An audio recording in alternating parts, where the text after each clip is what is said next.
That close to a highlight fast break for Baylor. I think he shocked Meyer. Step back for Ramsey. That's no good. Garrett Butler's going to slow it down. And Scott Drew's going to get 3 more fresh bodies in there. 2 more for Texas Tech. Love this pace so far. Both teams keeping it on the sideline. Both teams doing a good job of swinging it to the other side of the court. Radolny knocks it out. 6.5 to go in the first half. Baylor with a 1-point lead on Big Monday.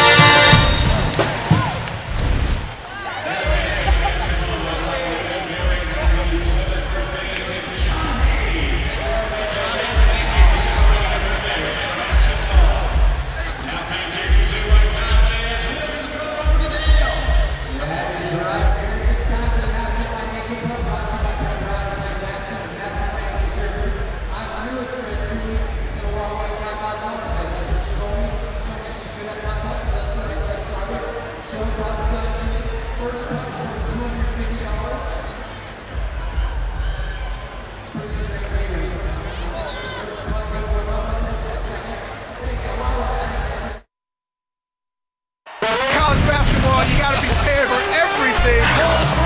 He got it! Good golly, Miss Molly. Yes!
College basketball, you got to be prepared for everything. He got it! Good golly, Miss Molly. Yes!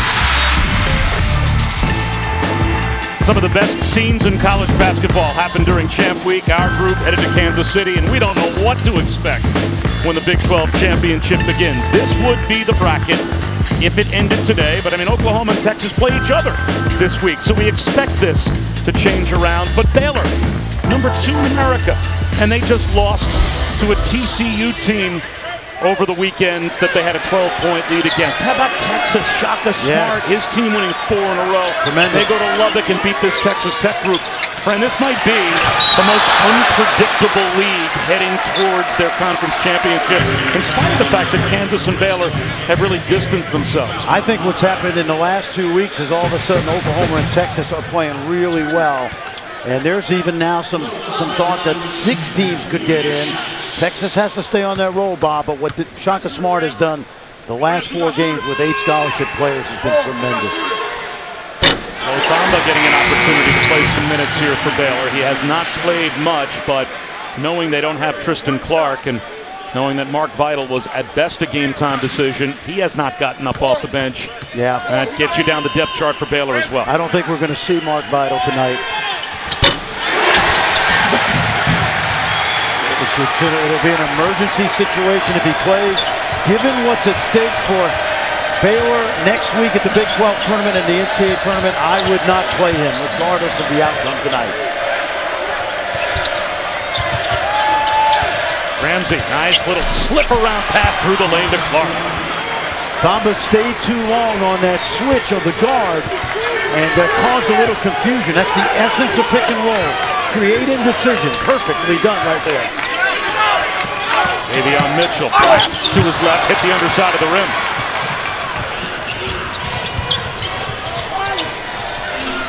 Moretti from the corner. Yes. That's good. Moretti has been up and down this year with his shooting, which is hard to imagine because he's still around 39%. But remember, last year he knocked it in at over 50% behind the arc. Still sixth best shooting the three in the Big 12, but he was 3 for 9 from the field in the loss to Texas and missed 3 of his first 4 tonight. He's guarded differently this year. Nice right-handed drive by Jared Butler. He's off to a good start. Double figures already for Butler.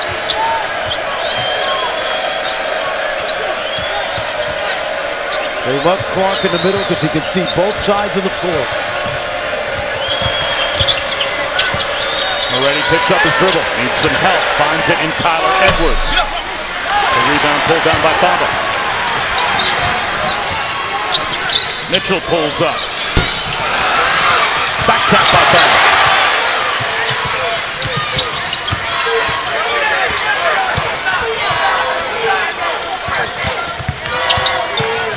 Butler, lazy pass to Bandu, and it's a turnover.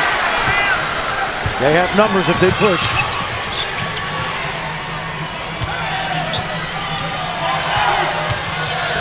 Ramsey a floater. He's showing the full arsenal here in the first half. Jamias Ramsey does it again. That's good body control right there. Instead of running a defender over, it's that 8-foot floater. Already in double figures for the 21st time this season.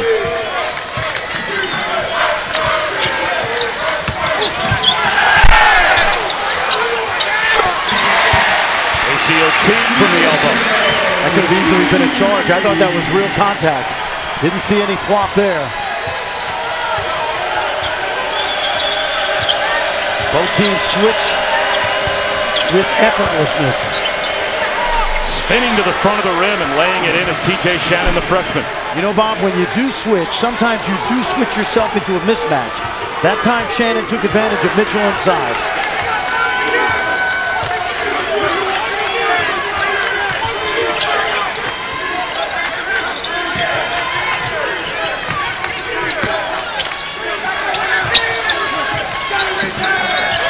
Sizes up Moretti, goes around him, wide open. Way short on the jumper with Bamba. That's not a shot that Chris Beard minds him taking.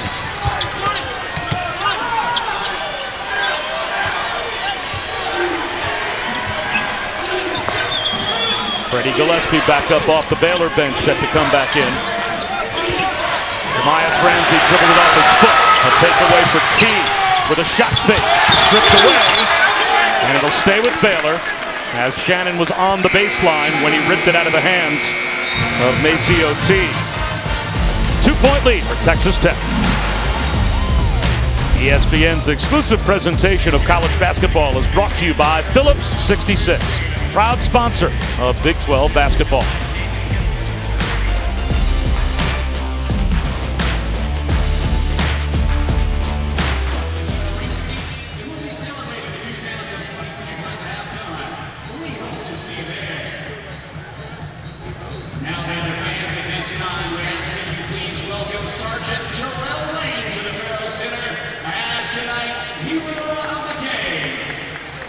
Sergeant Lane enlisted in the United States Army December 2015.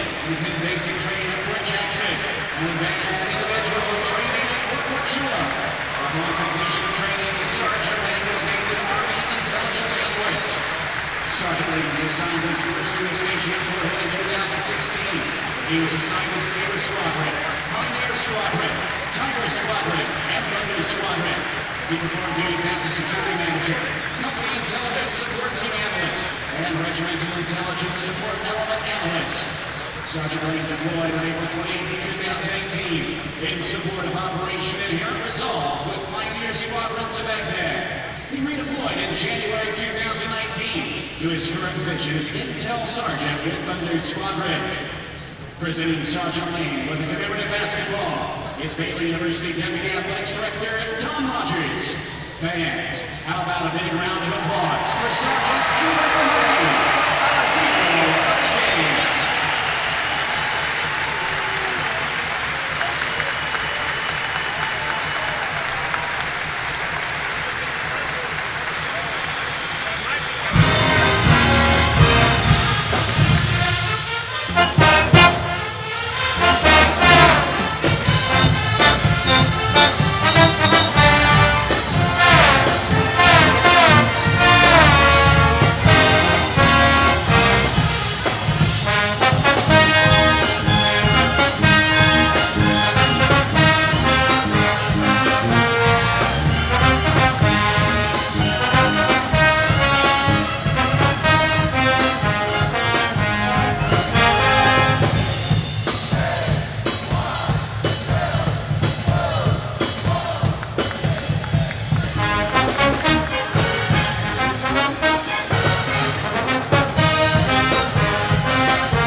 Well, you just like that he's a Virginia Tech guy, Seth, but you're absolutely right. He's a point forward in the classic sense. The offense runs through him. Keep an eye on him when he's at the top of the key. He can see Bob with shoes in both sides of the floor. They put him in the middle, and they play 2-on-2 away from him, and he finds the open man. Seth and LaFonso paying attention back in Bristol. I'm locked in on everything you say. I'm surprised when I hear that anybody isn't. Chris Beard's got 10 points off the bench as well. His bench collectively is 5 of 7 from the field. And so that depth that he wanted to be able to lean on is a big reason why they've got a 2-point lead. Meyer fades away. Rainbow jumper does not get the roll. A foul called. And it looks like this is going to go against TJ Holyfield of Texas Tech. Well, guys, Scott Drew not exactly happy with how things are running right now offensively. After that timeout, you saw him take Jared Butler to the side and have a long conversation with him. Then they took him out of the game, and 3 other coaches have now had a conversation with Jared Butler. They just want to run a little bit better offense right now. They're turning the ball over. They're a little bit fractured. There's a new lineup in there, guys, with their injured players who are out, and so they're just scrambling a little bit too much. They want things to slow down and calm down. That's a great point, Holly. They don't have a lot of options tonight. They've played 4 guards a lot, and this guy's helped a little bit as well. Give him go as Freddie Gillespie finds Meyer down the lane.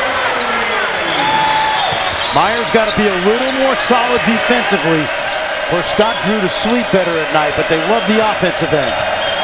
What coach sleeps well at night? Nobody. Not this time of year. Look how they keep that ball on the side. You didn't sleep well at night in June. Who are you kidding? Watch Clark. McCullough zips one along the baseline. I'm not sure that was intended for Kyler Edwards. That's where it ended up, but Mayhem at that end of the floor for Texas Tech, and it becomes a shot clock violation. And to your point, Kyler Edwards should not be there because there's already a guy occupying that deep corner in the 3-ball slot. And Edwards is in the wrong place at the wrong time right there. He caused that 30-second violation.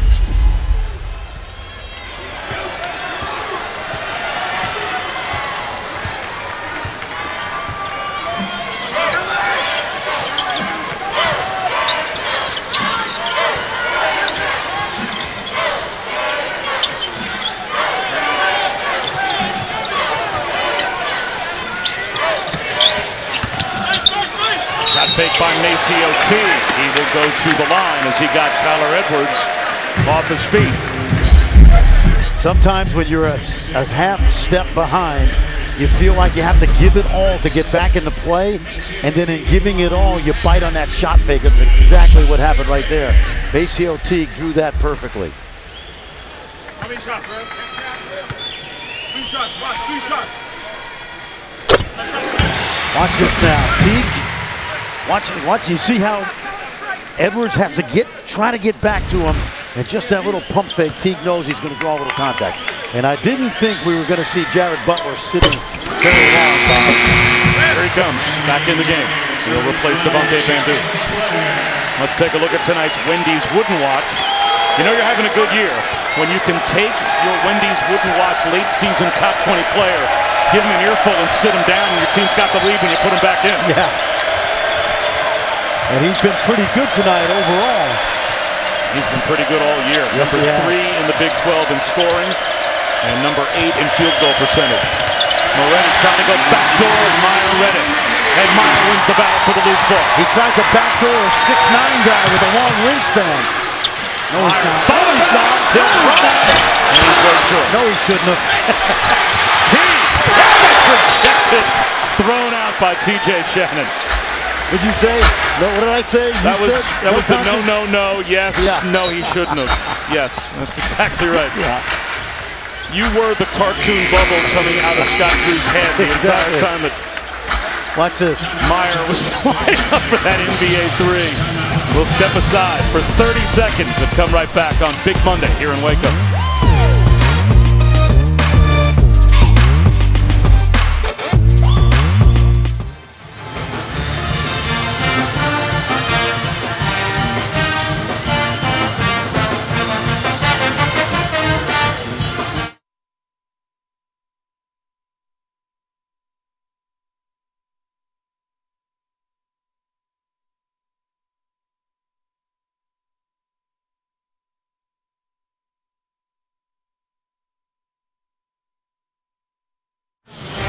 Texas Tech guarding the rim on this Teague floater. Terrence Shannon, the freshman out of Chicago. Take a look, 6'6", 6'7", terrific athlete. And I think to your point, Bob, and you are exactly right. Chris Beard told us today, I got to do a better job of making sure we stay fresh over 40 minutes. And I think his bench has done a really good job tonight.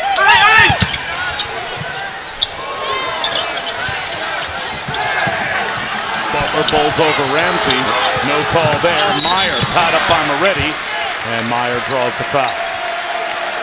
I think Chris Beard is thinking what I'm thinking.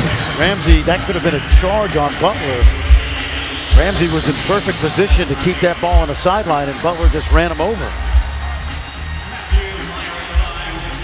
Matt Meyer, Austin Westlake. Down about 90 miles from here.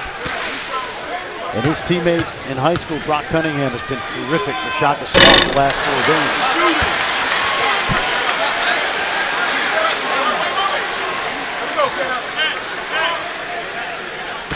Matthew Meyer averages about 5 points a game, but he's averaged close to 11 a game over the last 5. Missing a pair here at the line, so Baylor by 2. Half minute to play in the first. 3 freshmen out there for Texas Tech.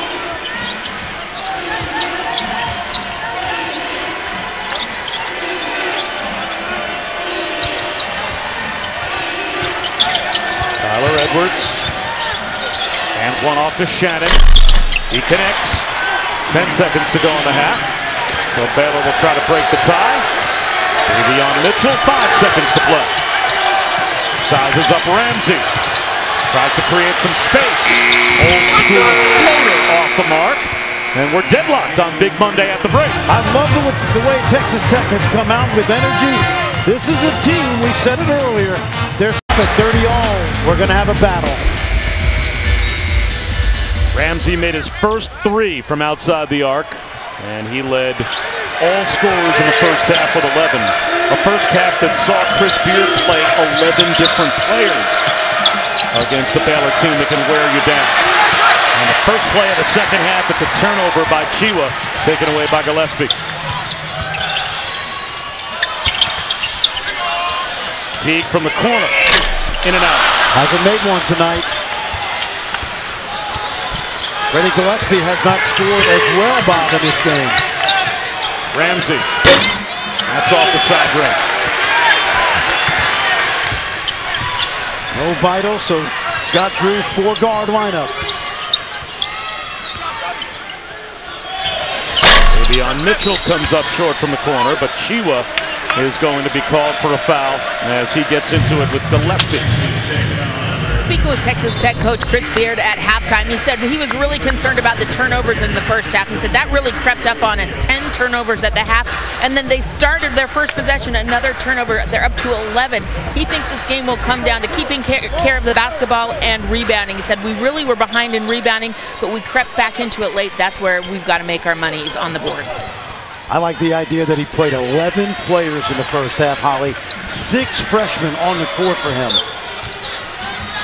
True to his word. He said, when I had guys like Keenan Evans and Garrett Culver, those guys could play 37, 38 minutes and still be really good at the end of a game if necessary.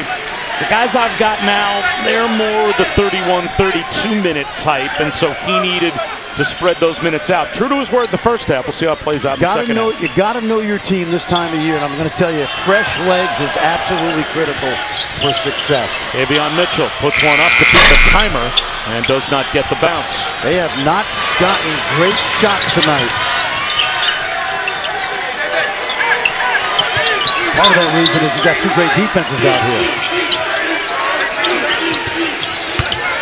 Color. Gillespie disagrees. The crowd disagrees. Scott Drew disagrees.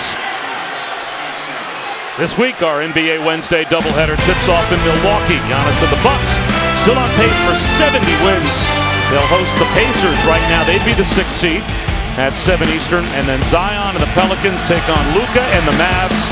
Last year's Rookie of the Year squaring off against maybe this year's Rookie of the Year. We'll see. And boy, was it fun to go watch Zion and LeBron duel on Sunday night. That was a fun game to watch. 2 generational talents. One who already has been, and barring injury, another who will be. By the way, happy birthday, Luka Doncic. He just turned 21 years old. Scary. Is that amazing?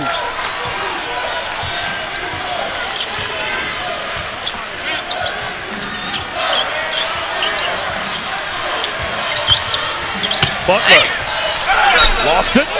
Deflected out by Texas Tech, says Kip Kissinger. It almost looked like Butler threw the ball out of bounds himself, but Kissinger right on that play. But really good defense. Take a look right now. Watch Butler come at you. I think he just threw the ball out of bounds. No doubt. Yeah, it should be Texas Tech ball as Clark comes back in for TJ Holyfield.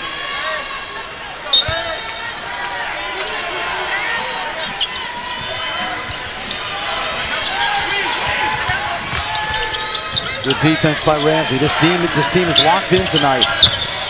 5 to shoot. Bandu off balance. Rolls it off the rim. See, it should have been Texas Tech ball. The ball knows. Yes. And Moretti did a great job of boxing out Gillespie. Clark around Gillespie. Said it earlier, Bob. Texas Tech season. Wow. You're playing number 1 and number 4 this week. What an opportunity.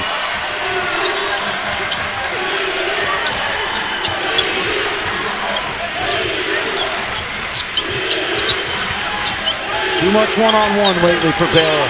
I don't like all the dribbling. The ball has a headache right now. ACO Tig with 5 to shoot. Leans in. Comes up short. Gillespie has it stripped away. But they'll say Moretti was on the end line.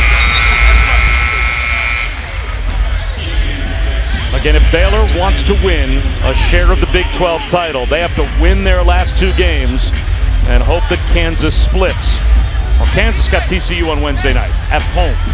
Yes. The hope for Baylor is you beat Texas Tech, and then Texas Tech does your work for you, and they could beat Kansas on the last Saturday of the season, next Saturday afternoon. Exactly. Baylor has to go to West Virginia Saturday. And if they win tonight and win that game, and Kansas loses one of their final 2, those 2 teams would share the Big 12 regular season title. And you know, with where this team was, Baylor, the program that Scott Drew took over, even to share the title with Kansas would mean an immense amount for them to be able to hang a banner here in Waco. It would. The only caveat to that is I wouldn't risk Mark Vital's health.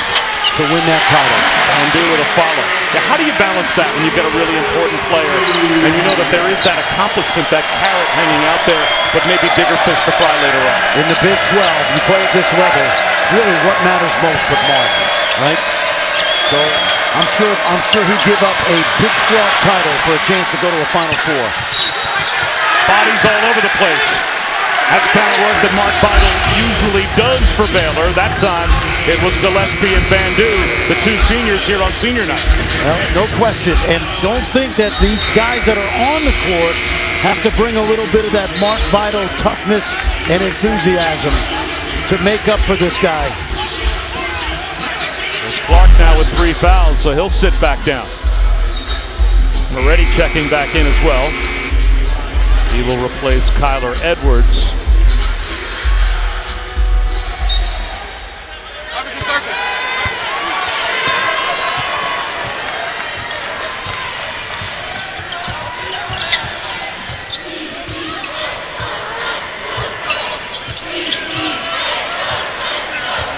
See how they switch and they try to keep the ball in front.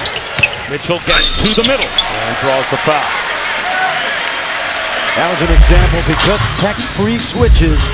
Holyfield on Mitchell. Mitchell sees that, smells a little blood, takes him one-on-one. By and large, Tech has done a good job in those switches of keeping the ball in front tonight. So TJ Holyfield, the grad transfer from Stephen F. Austin, just picked up his 3rd foul. Chris Beard's going to leave him in, at least for now.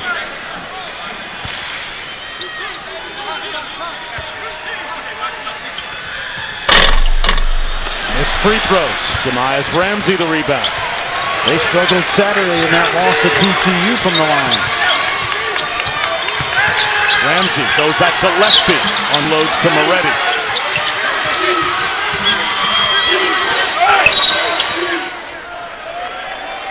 And this time the foul's going to be called on Jared Butler as he got tangled up with Holyfield. That's the 2nd on Butler. One thing I want you to watch, Bob, we've seen it on both ends. Switching is good, but sometimes you switch yourself into a mismatch. Well, that was a good example right there. Butler fighting the big guy inside.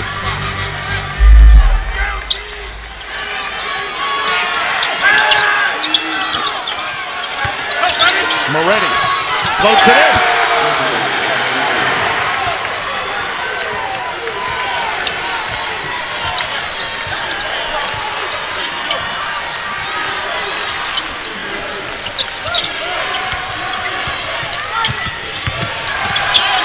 Butler out of a triple team. Gets it back in the corner. Gets to the baseline. His floater won't go. Ends up kicking it back out to Mitchell. There's a 3. Good ball movement. That's what we call the dagger. Off of an offensive rebound. Kick it out. Defense not set.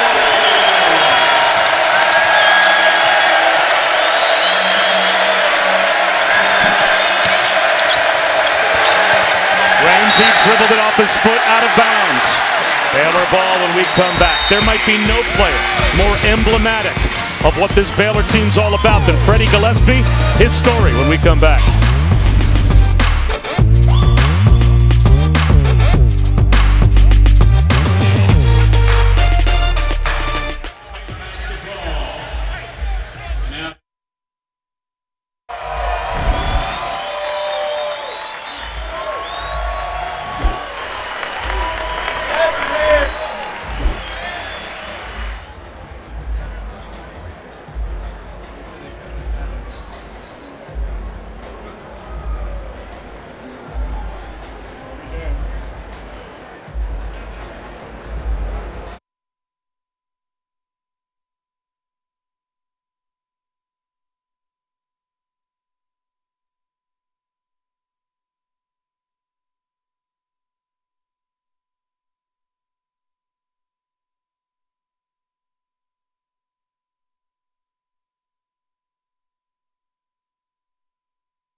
ESPN's exclusive presentation of college basketball is brought to you by Phillips 66, proud sponsor of Big 12 basketball.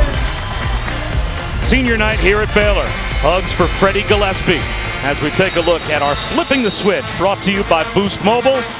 And Holly Rowe, we've got a player in Freddie Gillespie that played 16 minutes of Division III basketball total as a freshman, and now he's a great player here for the number 4 team in America. It's a great story. You talk about flipping the switch. Freddie Gillespie broke his ankle trying out as a freshman in high school. That kind of started how his high school career would go. He didn't play much. He had 0 offers out of high school, so he went to Division III, where he was on an academic scholarship. He only scored 4 points, didn't play much, but he said, I was watching TV, the North Carolina game, and I heard somebody say, these kids have length and athleticism. I looked at my mom and I said, I have length and athleticism. I think I can play at a higher level. He was able to walk on here at Baylor, and one of his former teammates told us today he was awful, like absolutely awful when he got here. Cannot credit Freddie Gillespie enough. He is totally a self-made player. He's become a starter on one of the best teams in America, and from where he went to where he is now, we salute you, Freddie Gillespie. You are not awful anymore. You are fantastic. It kind of sounds like a description of the entire Baylor program under Scott Tripp. He was knocked down from the corner by Bandu. Transfers, second chance guys that wanted to play at a higher level like teams. If I had a vote for Big 12 all-first team, Freddie Gillespie would be one of my 5. Wow, that says a lot. The 2 Kansas guys, Butler and Gillespie, and Desmond Bane's having a great year. I'd probably lean towards Christian Doolittle, the way he's finishing. But because of the success of Baylor, I think Freddie would have a spot on my first team.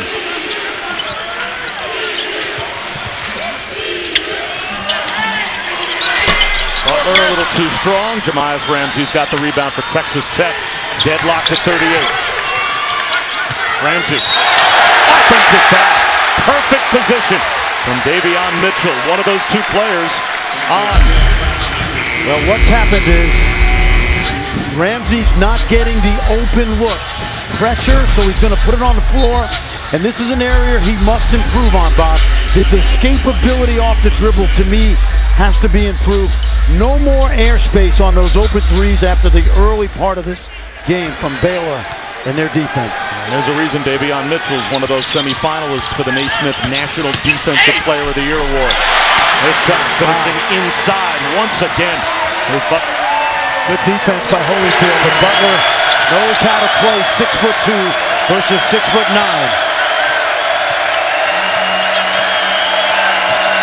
Got to shoot that earlier, young man.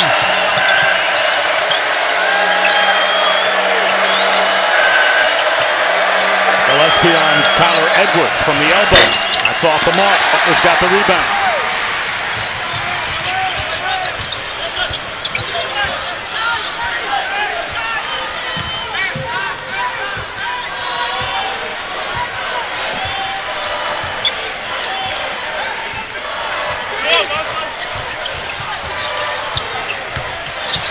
Butler gives it up. Tough to handle for Meyer down around his knees.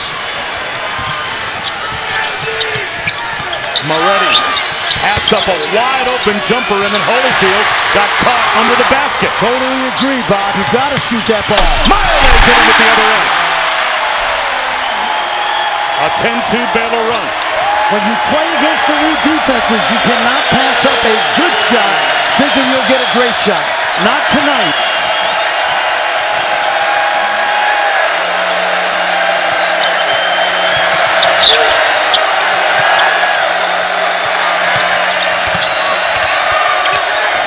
Holyfield fouled by Gillespie. Let's go back to that last possession. A little too much overpassing right here. There's the steal.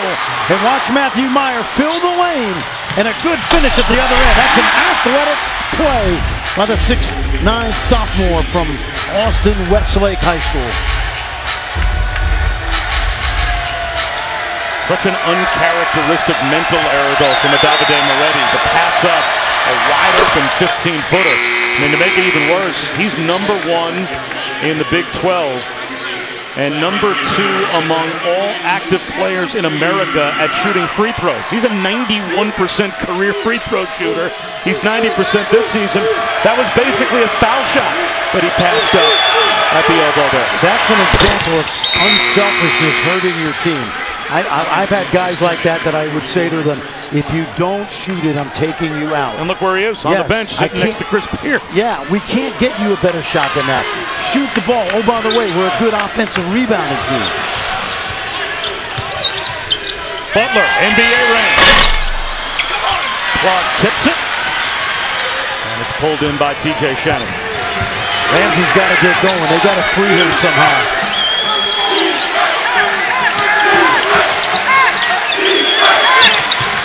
Clark puts it on the floor. Burns his way to the goal. Wow. Davion Mitchell took a shot in the face. If I was Scott Drew right now, I would take a timeout and ask him to look at it. But he's not going to. It's like the old Big East. No blood, no foul. Nope. No autopsy, no foul.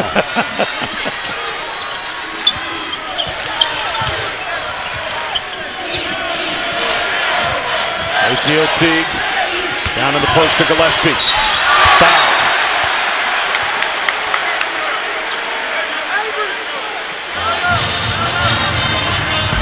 Chris Clark bringing a little bit of toughness to this Texas Tech team. Take a look. It's that time of year. Anything to get to the basket by any means necessary.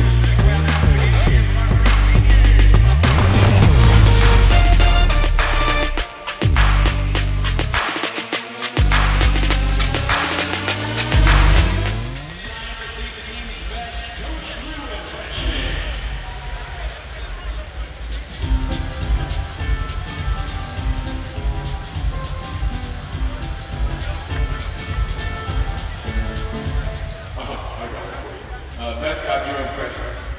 Would you rather shoot the ball and land on one ankle, or would you rather shoot and land on two? Hey! Everybody use your hands! Alright, use your hands! Guys, you know, we play really hard, but, you know, we're gonna get it next time.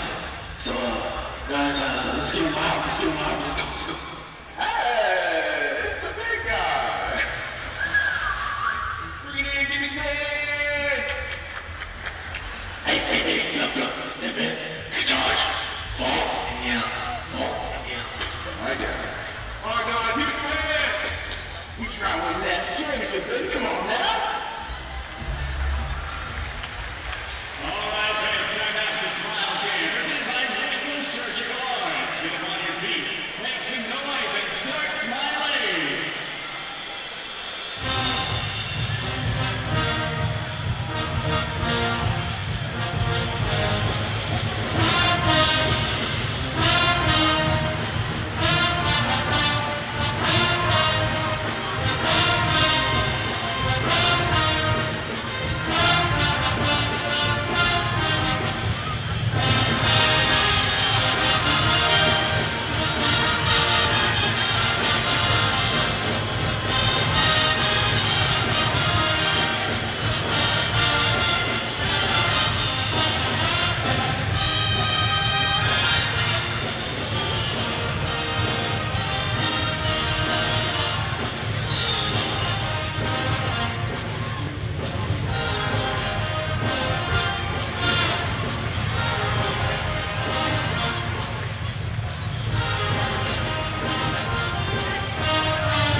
Well, we've done a little bit of looking at the Zapruder film right here.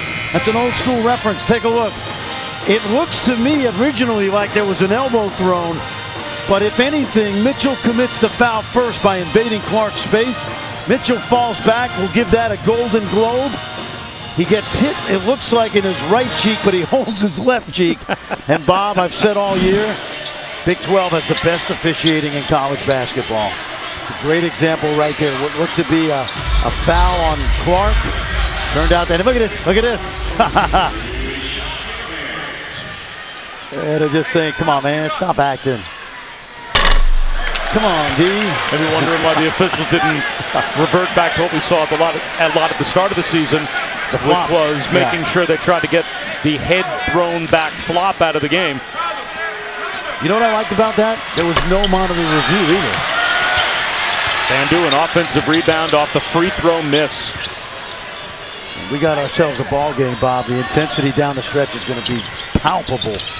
Gillespie rolls to the goal. Perfect. That's what we call a pocket pass. Bandu threw that from his pocket. The first basket for Freddie Gillespie.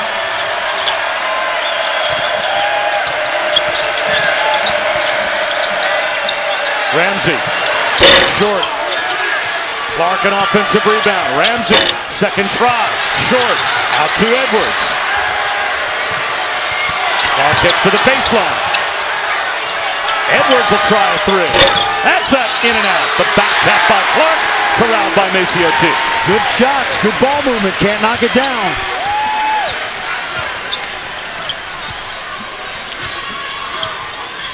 Bandu, yes! Senior night for the youngster from Mississauga, Ontario.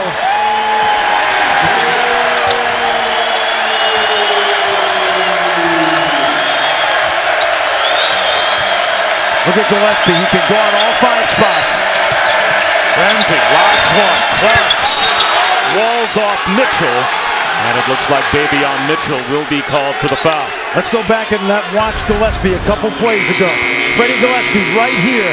We're going to see a little side pick and roll, and watch this little slip, pocket pass, finish at the other end. Right from his pocket, right there. And the finish at the rim, Shannon late, Gillespie early.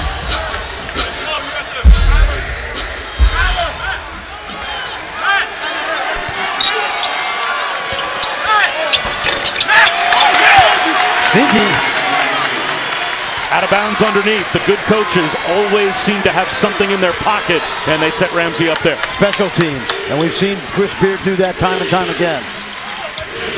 Past the midway point of the second half on our final big Monday of the year, and it's a good one between Baylor and Texas Tech. Macioti hit the side of the backboard. He thought it was deflected. Doesn't matter if it was deflected, as the ball stayed inbounds, and Texas Tech ended up with it. Clark fouled by T. I think Macio's forcing a little bit. That's a shot I would not have advised him to take in that deep corner. Remember, he hurt his wrist about 4 games ago. Missed a couple, came back for Kansas.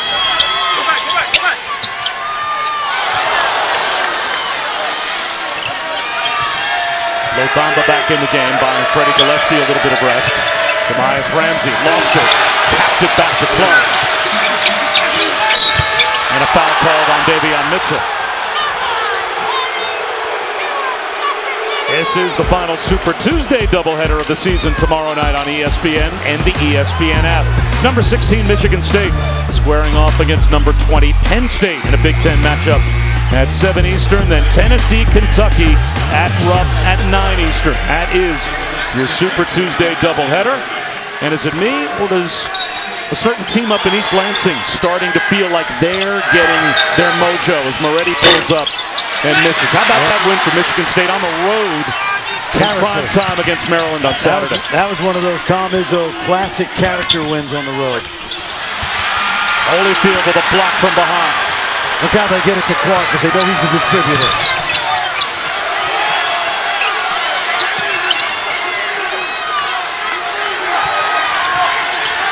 Nice pass. Got to shoot that. Double teamed on the baseline. Tipped ball. Ramsey's got it. He bounces one into traffic, and it's a turnover for Texas Tech. That's that perfect example of being unselfish, hurting the team.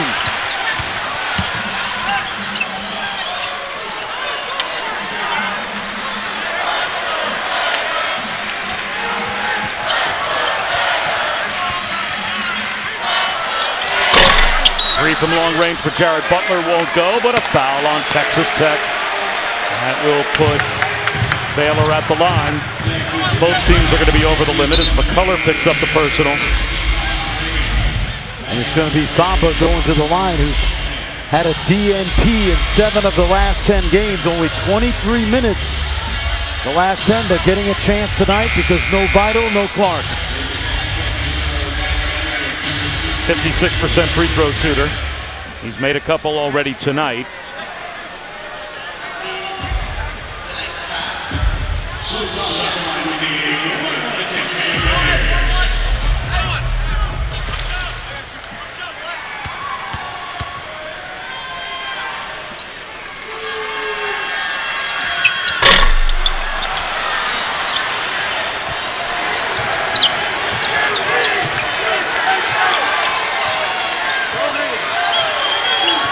Baylor, for the second consecutive game, hurting themselves badly at the free throw line.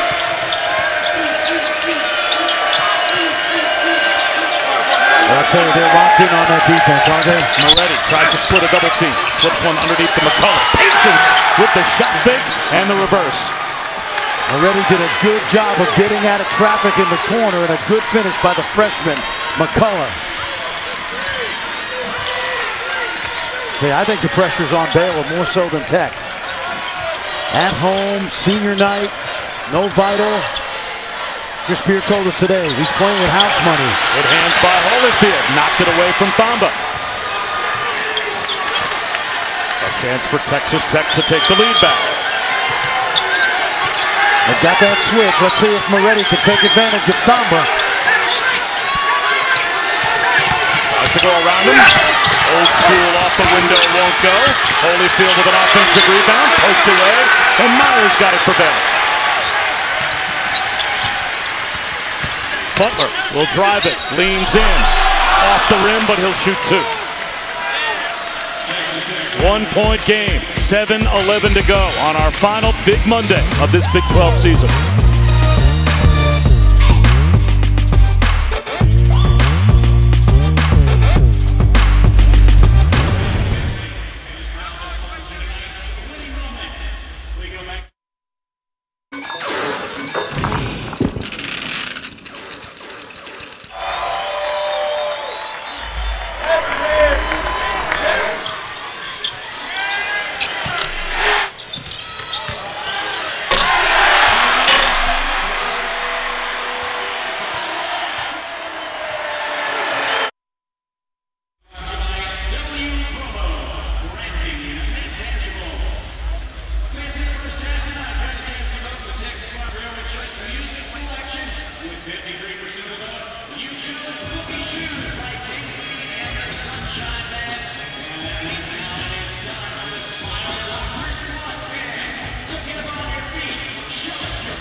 Time to take a look at the Capital One rewarding performance. It's senior night here at Baylor.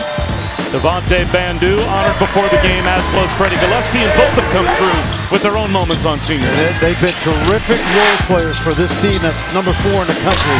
Bandu, the junior college player, and a Hutchinson, and there you see Alberta Gillespie. She's got to be awfully proud as her son has come a long way. And I don't even think Freddie, we've talked about it just so many times this year, could have ever dreamed about having the success he's having, Bob. Even though he thought he could play at this level, he's put a lot of time in. There's a guy at the line that's done the same.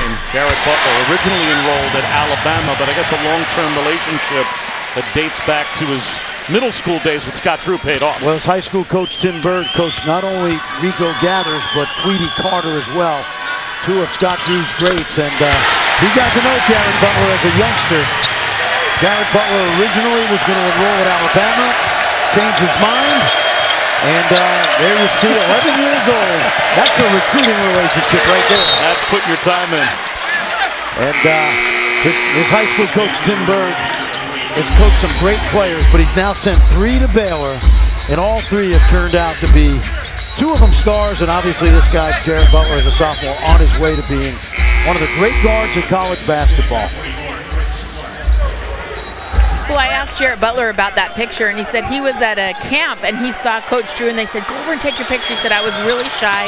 And I also gave him a little grief. He had those chubby cheeks. He said, "Yeah, I was a really chubby little kid." But he wore it off when he started playing football, so he's not chubby anymore, guys.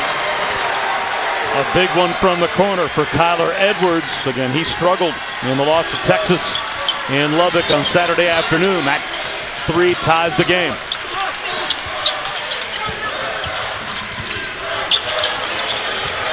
Moretti all over Bandu, and a foul call. Both teams are now over the limit, so that will put Baylor at the line. Big 12 now on ESPN Plus, a must-have for Big 12 basketball fans. The exclusive home for #1 Kansas TCU at Allen Fieldhouse on Wednesday night at 8 Eastern, 7 Central. Then Saturday, #4 Baylor takes on West Virginia at 1 Eastern, noon Central. And Iowa State squares off against K-State at 3 Central. Sign up today at ESPNplus.com/Big12. I'll be in Morgantown Friday night, of course, probably be at Cheddar's watching games on TV. And then Saturday, the Baylor-West Virginia game in the WVU Coliseum. You live the life. I'll tell you. Hey, there could be some serious scoreboard watching in that game. If Kansas, Texas Tech, and Baylor, West Virginia both go down to the wire, separated by only an hour, that Big 12 championship could be hanging in the balance. Absolutely. Edwards, fouled by Gillespie. You can't believe it. Good take by Kyler Edwards. Got to his left hand. Gillespie says no, I disagree. Watch Edwards, he's going to jump into Freddie. I know there's a little contact there on the way up. That's the 3rd on Gillespie. This young guy at the line played in every game as a freshman. Last season, he had 12 points in the national championship game against Virginia. That overtime heartbreaker.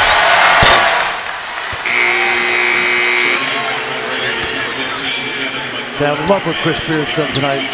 That scores table's been like Grand Central Station, so I think he's got to feel good about keeping his team fresh in the final 6 minutes.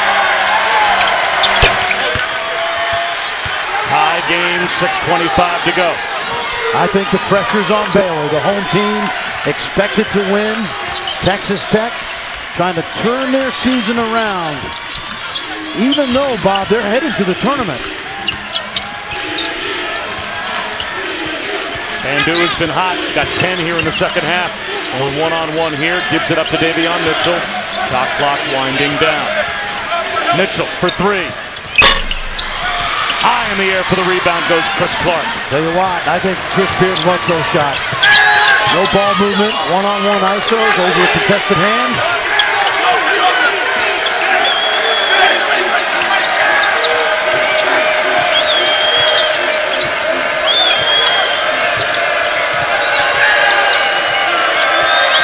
Mismatch.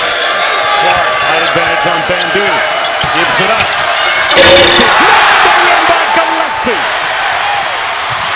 Macy pulls up, lands a 3.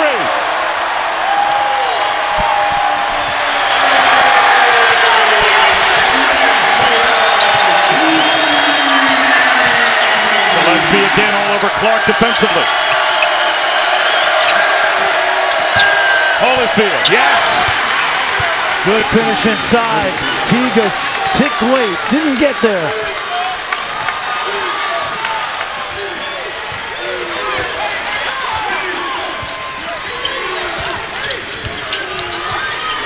Teague left alone. Follows his miss and just about tapped it in.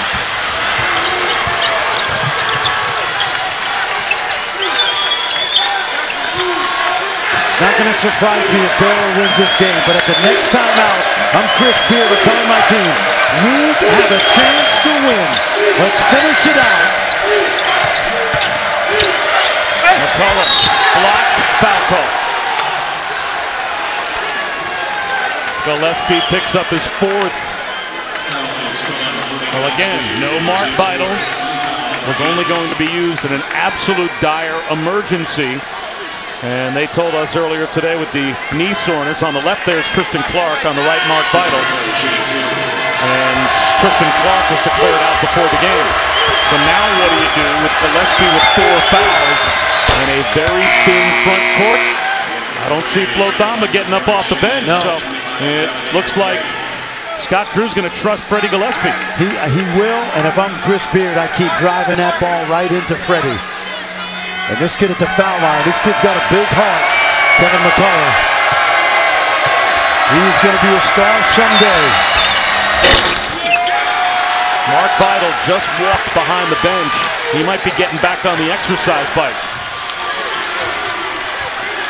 If Freddie Gillespie fouls out, would that be falling in the category of emergency situation? No, I played Matthew Meyer. Play a guy that's been playing all night. Too much at stake for Baylor in March. ACO Teague.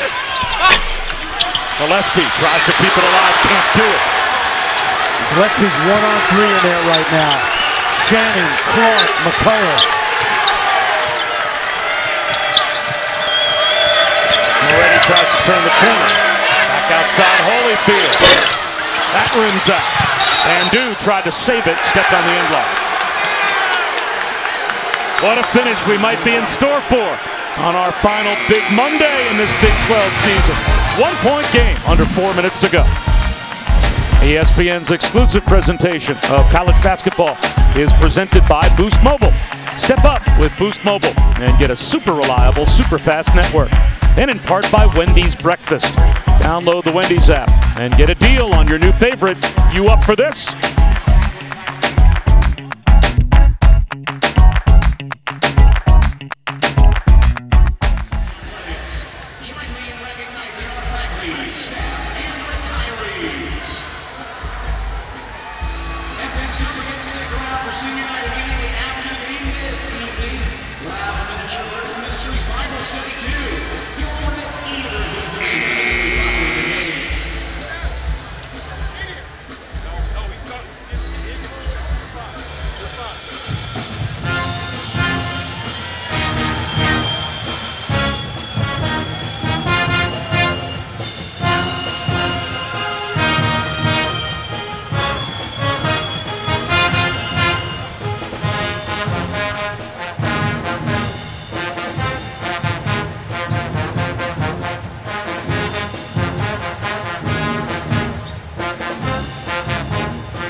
Baylor down 1, and they are without one of their most important players tonight. Left knee tendonitis. Mark Vital just got on the bike. Can he come back in this game? He has not played all night.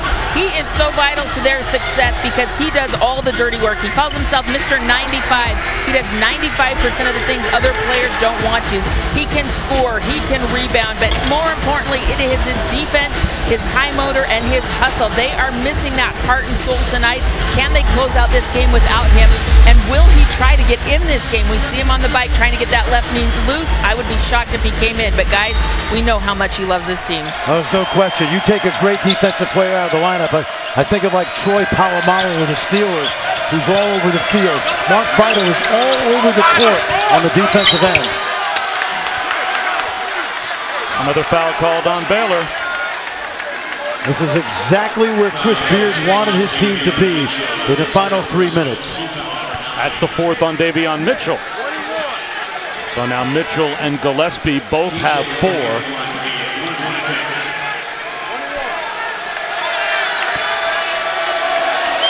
The final 1-1 for Texas Tech. And Holyfield does not get the roll. So the double bonus for both teams the rest of the way.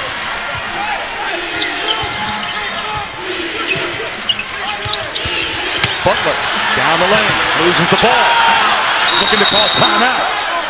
And it's a held ball. Did not get the timeout granted by the officials, but the arrow keeps it with Baylor. Watch Butler. He tries to get into the paint, but watch the hands. Watch the hands just dig in right here. And usually Jared Butler has his way in the lane, but this is a scrappy team with a lot on the line, Texas Tech. 16 on the shot clock, Bob. Baylor's offense, I think you've got to move it a few times before you drive it. They're driving it into too much traffic.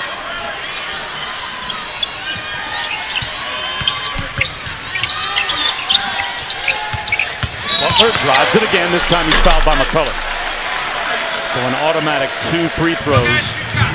There's Jared Butler. That's the second on McCullough. Coming off a bad loss Saturday against TCU, where they basically fell asleep in the last 10 minutes. Even tonight, Bob, being down 1 and fighting back, this would be a huge win for Baylor because of what they've lost tonight in terms of personnel. They are killing themselves at the line now. 8 for 16.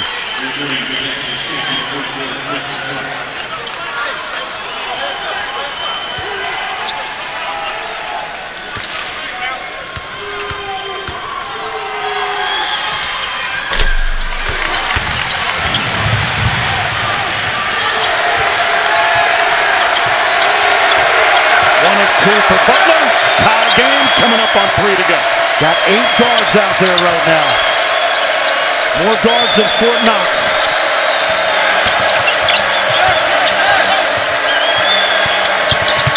Edwards. Too strong. Loose ball. Out of bounds. Stays with Texas Tech. Knocked out by Maceo T. Watch the aggressiveness right here.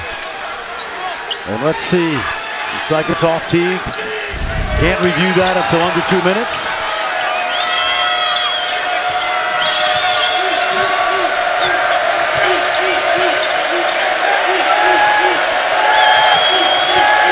Moretti over Gillespie. Yes! How about that shot?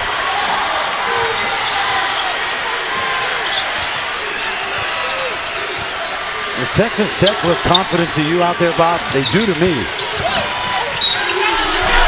On the drive, is it continuation? No. In the NBA, that's a 3-point play. College basketball, we're shooting 2. Watch this tough shot by Moretti. There's the switch. And Gillespie's been good all night against those guards. Moretti just hits a tough, tough shot. That foul called on Jamias Ramsey. That's his 3rd. Moretti just about at his per-game average. And Bandu finally makes a free throw on the front end for Baylor.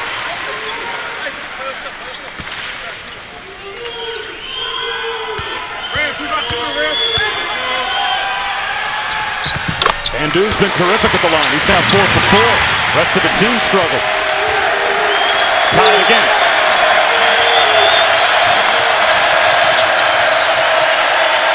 They keep ball screening Clark, and they'll throw it back to him if they can, so he can be the facilitator. Gillespie again caught on a switch. Yes, but I'm okay with that. That last shot was a tough shot. Moretti around Gillespie. Hits it up to the corner. McCullough hits a triple. And that was because of Moretti's penetration on Gillespie that time. Gillespie eggshells with 4 fouls. Bandu for the answer.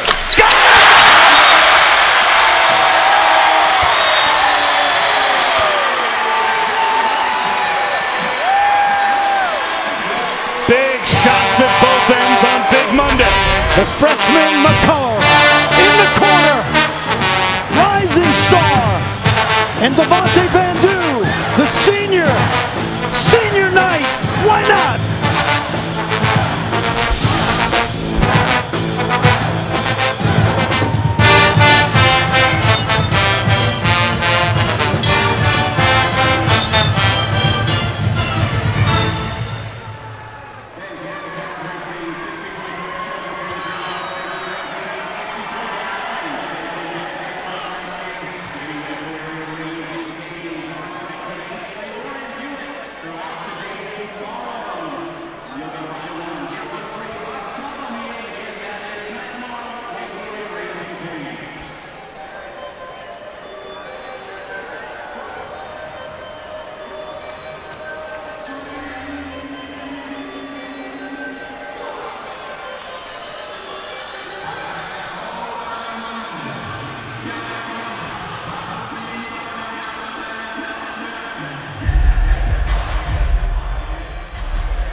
Right after we're done on Big Monday, keep it here for SportsCenter. Kenny Mayne and John Anderson standing by.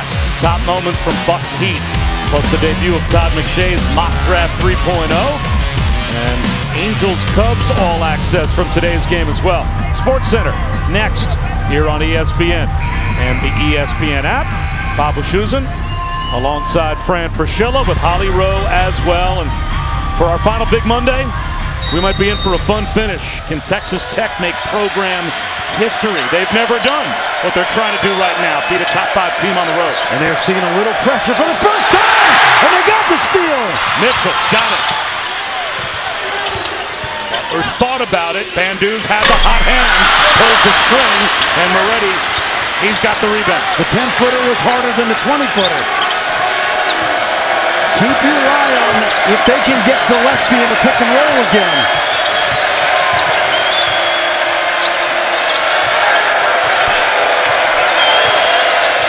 One minute to go. Runs it. Gets stuck. Turns it over. Gillespie's got the steal.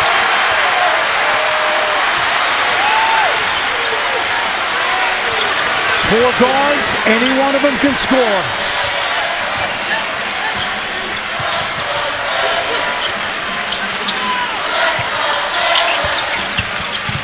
Bandu bullets a pass.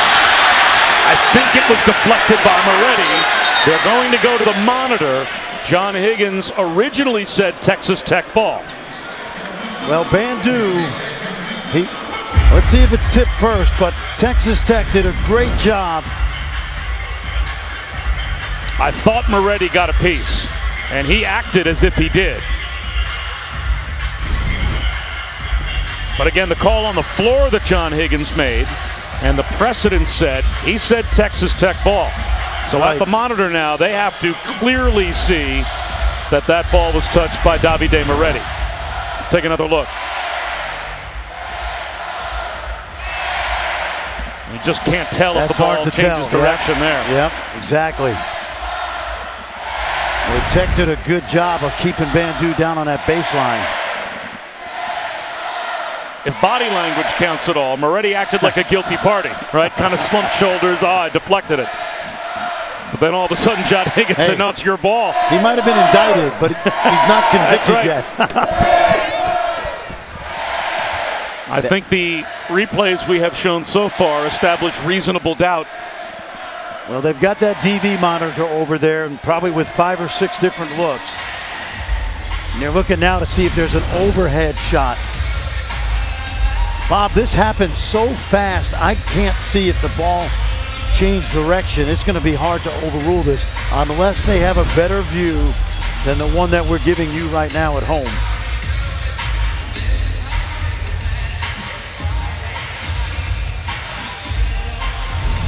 Might be a clock issue as well, as the clock continued a few tenths to roll after the ball touched out of bounds.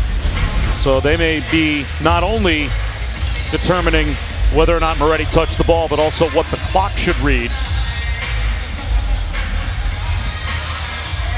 Again, for Baylor, the ramifications of this game, this is really their last gasp, you would think, to have a chance to win a share of the Big 12 title. They're going to keep the ball with Texas Tech, because I can't imagine anyone thinks that TCU is going to pull off an upset at Allen Fieldhouse on Wednesday night. So if you're Baylor, you got to win these last 2 games to have a chance to be tied with Kansas at the end of the season. And the flip side of it is, if Texas Tech can win tonight and get Kansas at home Saturday, oh my goodness.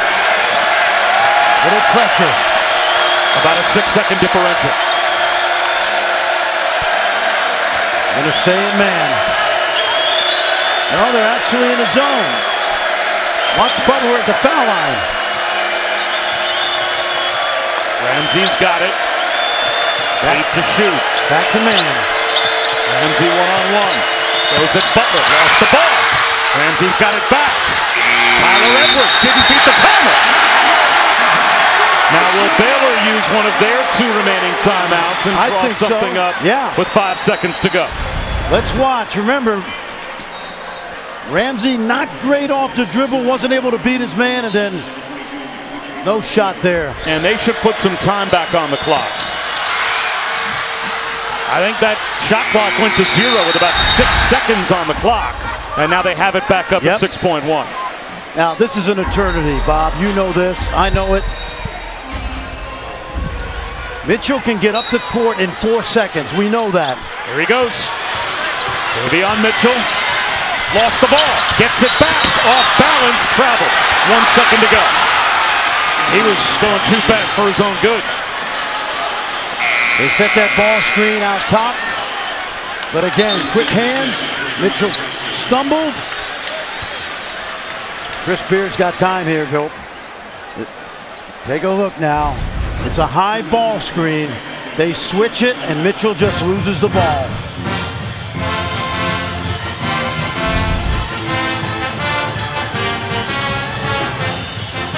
Now, 1 second to go. You're Chris Beard. You are trying to get the ball where for who? You're throwing it the length of the floor into the foul line area. You have a chance probably to catch, turn around, and shoot it. You're hoping for a foul because both teams are essentially in the double bonus. Keep in mind that if Texas Tech airmails this pass out of bounds without anybody touching it, Baylor gets the ball under its own basket. So important for Texas Tech to make sure somebody touches the ball. Exactly. and they don't have a particularly tall team. Chris Clark will throw it in. And now Scott Drew is going to call a timeout. As of right now, he has no one guarding the ball. Yeah, and I don't mind that. 1 second to go. I think you put 5 down against 4. They don't have a tall guy that can catch and turn easily. So I'm good with that. But what you're telling your team, if you're Scott Drew, is nobody foul. If they beat us, it's a desperation shot. If you're Chris Beard, you're saying catch it, turn and shoot, live with the results. That's Fran Fraschilla. I'm Bob Wischusen. Holly Rowe with us as well. Sports Center standing by, but we may have bonus basketball for you unless Texas Tech can throw one in at the buzzer here. 1 second to go on our final big Monday of the regular season here in the Big 12. Deadlocked at 60. A Baylor team trying to keep their hopes for a conference title alive. Moretti from midcourt heaves one, and it's overtime. The first overtime game of the season for Baylor. Texas Tech. He said that's what it will come down to is the glass. Those long dagger threes, their long rebounds. We've got to be in position for that. Tech controls the tap. Now, if you're Chris Beard, can you go at Mitchell knowing he's got 4 or Gillespie? There's a mismatch. Ramsey rises up. That's off the mark. Devontae Bandu has had a terrific second half. He had the rebound. Chris Beard going back with a little bit bigger lineup now. Hesitation dribble. Davion Mitchell finishes. Strong. Holyfield got there. No resistance at the rim. Last year, Tariq Owens would have sent that to McLennan Junior College.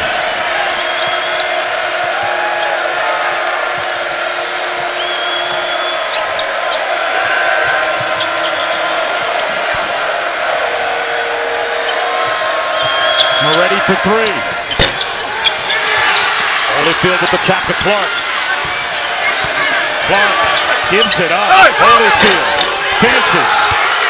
Well, you know Gillespie had to be really careful right there.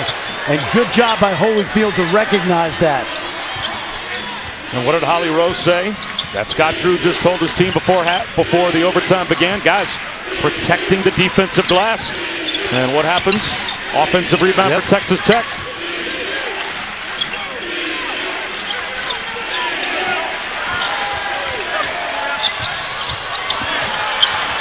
Butler crosses over Moretti with the left hand. Won't go. Clark falling down. Who fouled him? If Gillespie fouled him, he's done.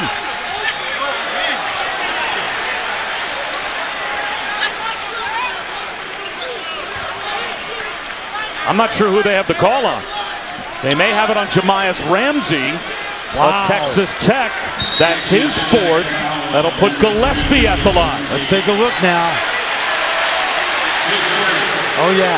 Yep, he got underneath him. That's a good call. So it was Ramsey that bumped into Gillespie as Clark was falling down. And right now, it's Chris Beard who can't believe the call.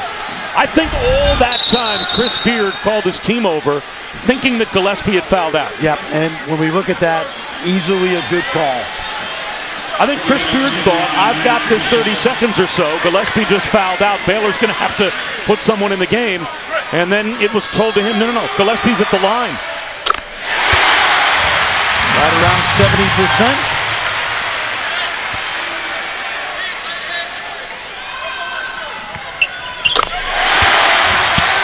Two-point lead for Baylor.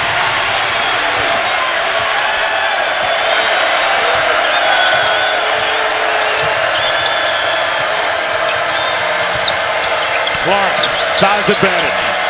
Shot fake, Holyfield, foul. Because Chris Beard's gone back to the 2 bigger guys at Holyfield and Clark. Clark with the 4 guards can play bully ball, and that's what he did right there. That foul's on Jared Butler, that's his 3rd.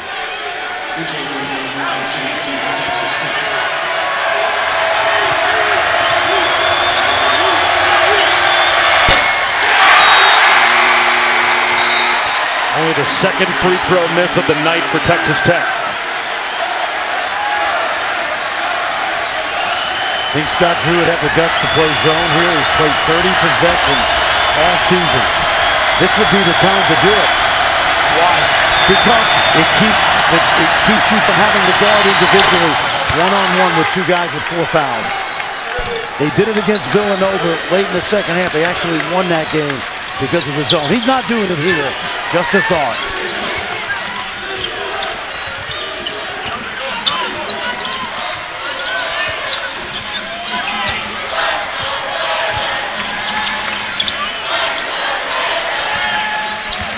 Shot clock winding down again. Davion Mitchell across the lane, 5 to shoot. ACO Teague lost his footing, got it back, got the bucket. That is a sweet left hand right there.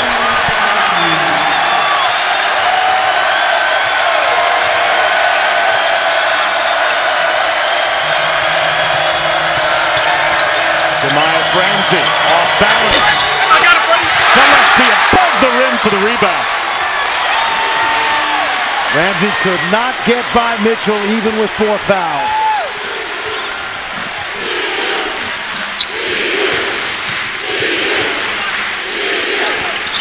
Bandu lost the dribble off his own foot.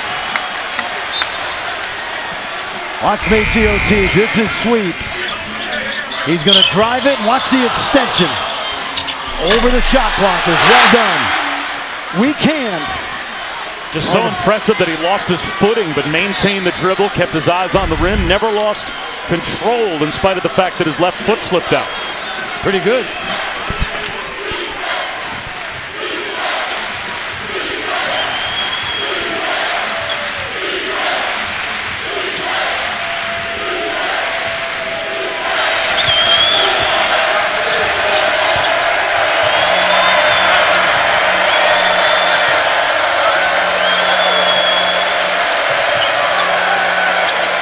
Shannon back in, Ramsey out. Playing through Clark. Clark on Butler. Double team comes. Finds the cutter and McCullough. It's there. Great job by Clark. He felt it, Bob. You see the double come, and where did McCullough go? Right to the sweet spot in the middle of the lane. Watch Clark and the patience. He's their best passer, playmaker. They put it in his hands, and you'll watch from the weak side. Watch this guy right here cut right in. McCullough finds the opening, knocks it down. Good cut by McCullough to recognize that Clark was just looking for a bailout. That's like a quarterback in football picking up a blitz and finding the open receiver. 5 assists for Clark, and that's no surprise. That's about what he averages, as he is in the top 3 in this league in assists.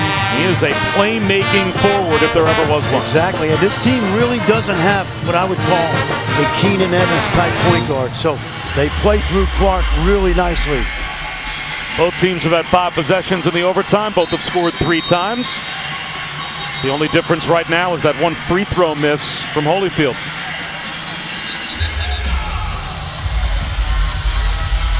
Holyfield coming back in.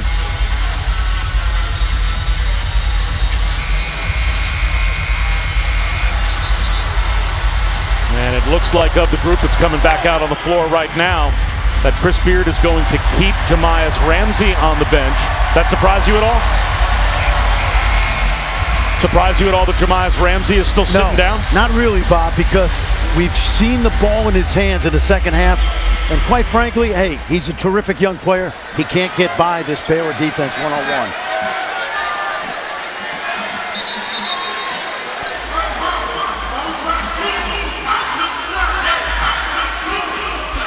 Holyfield may not be allowed back in the game. They wanted to sub Holyfield in, and it looks like he didn't check in at the table properly. Exactly. Chris Beard's going to walk over to the table now, and he's wondering why Holyfield has not been allowed in.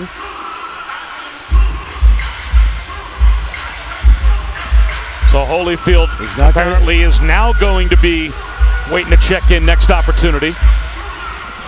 But Davide Moretti stepped right back on the floor.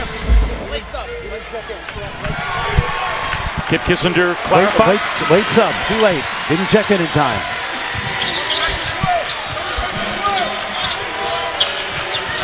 Butler, he loses his footing.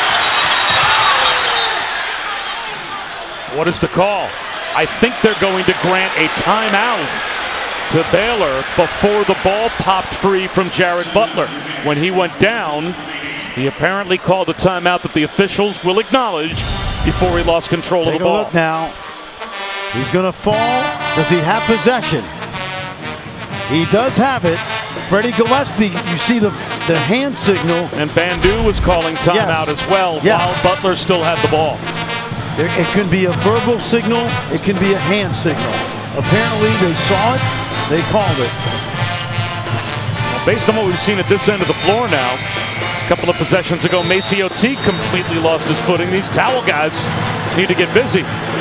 Well, guys, that's the second time in a key moment we've seen Baylor players slip on this end of the floor. Davion Mitchell, and now this. One of the assistant coaches just came over to the guys and said, hey, wipe up this three-point line. Too many guys slipping right now on this part of the court.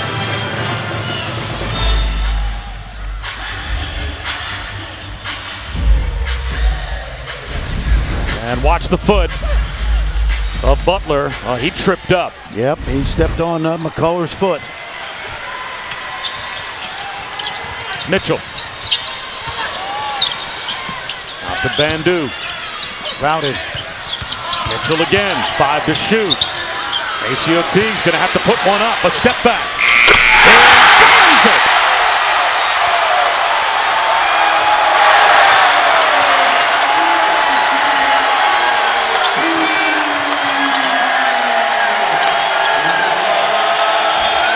Clark at Gillespie. Edwards tries to answer, can't do it. Tapped around, Clark kept it alive. It'll stay with Texas Tech, but they're going to go to the monitor to see.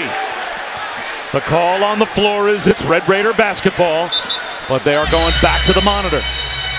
And this is a great time for a tough shot. Take a look, step back, let it go. Just create a little bit of separation. Maceo Teague has the last 5 for Baylor. Now let's check and see what. It looks like the call should be at this end. Looks like Freddie Gillespie got the left hand in there and knocked it away from Chris Clark. And they did say Texas Tech ball on the floor. Got the ball underneath now with 20. Don't necessarily need a 3 here if you can attack the basket and get a quick 2. Looks like they're still reviewing that, Bob. Watch the left hand of Gillespie. Right there. Now did Clark touch it again? Keep in mind, Antonio Petty said Texas Tech ball. It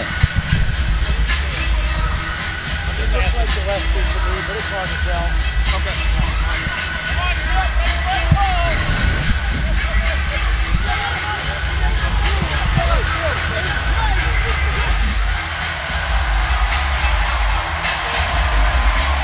What a way to wrap up the regular season on Big Monday in the Big 12. Still have some games left to play this week, and of course the entire regular season will wrap up on Saturday. But for our last Big Monday, this is everything we could have hoped for and more. It's been a great game start to finish. Well, Texas Tech is so young in so many spots, and they played this season. They lost those 3 overtime games basically without Jamias Ramsey. Baylor playing without Vital and Clark tonight. They've been heroic as well. Moretti thought about the quick trigger. It's back to Tyler Edwards. He'll try one. And he's got it. He's got it. But they don't have to foul. They can play this possession out.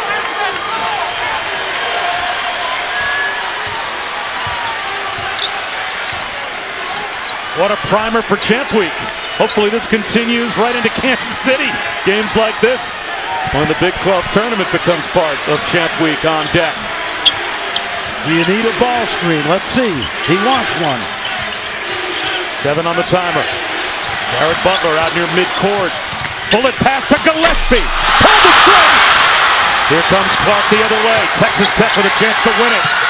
Back down defense was Jared Butler. Picked off the Clark pass and draws the foul. Chris Beard had 2 timeouts in his pocket, but he was comfortable with Clark with the ball in his hands. Take a look. He tries to drop it over the top, and there's just too much helium in it. Take a look. There it is. I love the idea of no timeout because they had Baylor on their heels. Chris Clark wants that back, but we still have time. It is still a one-possession game. Butler's 77% on the season. He has missed 1 of 4 tonight at the line. Now, if you're Scott Drew, are you going through the scenarios now of Butler makes, we're up 3, let's look to foul? Too early. I start to foul under 6 or under. If I foul too early, we're going to give Texas Tech to have a couple possessions here. If he makes a couple, though, and he's pressure the ball, it probably will be about 6 or 7 seconds when they get the ball over the timeline. And then that is kind of in the zone you're talking about where you'd want to foul. And hopefully they practice that, because if you foul at 10, that's too early. Yep. Now, remember, they've still got to make these free throws. I still like the idea right here from Texas Tech. Do not take a timeout. If we need a 2, we know what to do. If we need a 3, we know what to do. As you can see, Baylor at the line. That has been far from a given tonight. Jared Butler, again, a 77% free throw shooter. He's 3 for 4 tonight. It's the double bonus, the guaranteed 2. 11.6 seconds to go in overtime, and SportsCenter is on deck. We'll head to the studio in SportsCenter as soon as we're done here in Waco.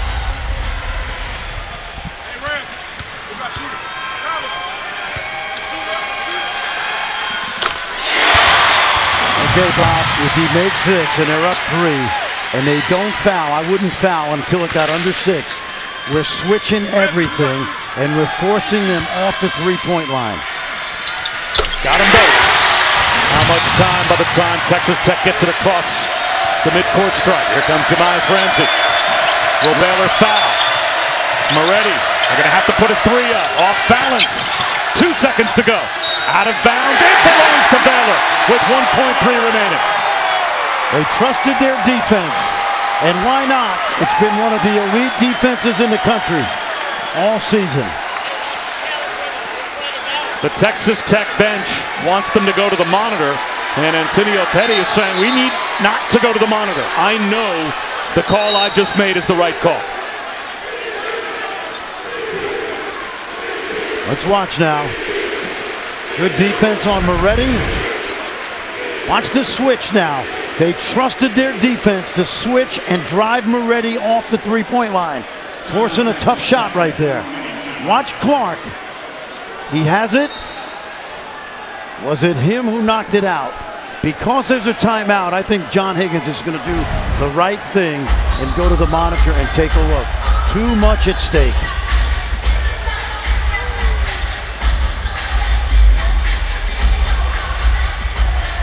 Texas Tech called their final timeout, and Chris Beard was looking for that review before he called the timeout, and that might have been why he called the timeout to begin with. I think he thought if they went to the monitor, there's nothing to lose, and I get the ball back, I might need that timeout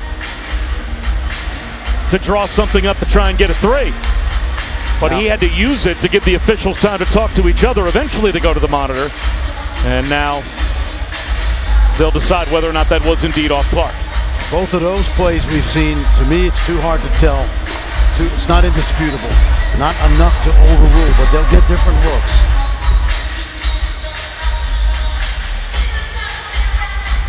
It'll be Baylor ball. Yep. If you're Texas Tech right now, you face guard everybody. You don't play with a safety. You almost want to dare Baylor to throw the ball long in case they airmail it. So I'm playing 5 against 4 in the backcourt and take the gamble that they do throw it long. We're looking for a 5 count right now.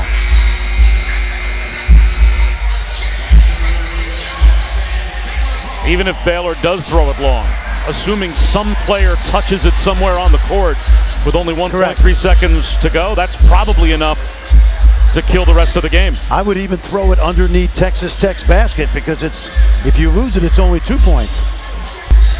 Just don't want to airmail it. And they'll do that. Yep. Mitchell's got it, and that'll do it. Baylor survives on Big Monday. What an effort from Texas Tech.